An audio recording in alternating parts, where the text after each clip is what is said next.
ఈ రోజైతే మరొక మినీ లాగండి.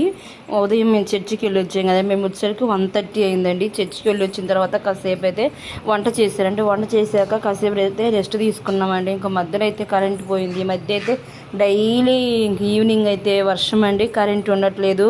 ఇంకా మా పాప అయితే భలే ఇబ్బంది పడుతుంది. ఇంకా ఆన్లైన్లో అయితే రీఛార్జబుల్ ఫ్యాన్ అయితే పెట్టాలండి, ఆర్డర్ పెట్టాలి. ఇక్కడ నేనైతే గొడుగు బయటే పెట్టామండి మధ్యాహ్నం వచ్చినప్పుడు, అందుకని ఇంకా గొడుగు మా అమ్మ మా పాప అయితే పడుకుంది. ఇక్కడైతే పాలు కాచానండి, పాలు కాచి ఇంకా తోడైతే పెట్టాను. తోడు పెట్టిన తర్వాత కరెంట్ అయితే ఇంకెప్పుడో 5 అట్లా వచ్చిందండి. ఇంక ఈ మధ్య డైలీ ఇదే పని. ఇక్కడ చూసారా, ఇంకా సండే అయినా కూడా ఇంకా పనులు మాత్రం తప్పవు. ఇంకా ఈ గిన్నెలన్నీ అయితే కొన్ని కడిగేసాను. ఇంకా కడిగేసిన తర్వాత టీ అయితే పెట్టిందండి. ఇంకా మా అమ్మ అయితే టీ పెట్టిన తర్వాత తాగేసాను. ఇక్కడ బట్టలన్నీ ఉన్నాయండి. పాప ఇంక ఈరోజు చర్చికి వచ్చిన బట్టలన్నీ తీసి ఒక బుట్టలు అయితే వేసాను అనమాట.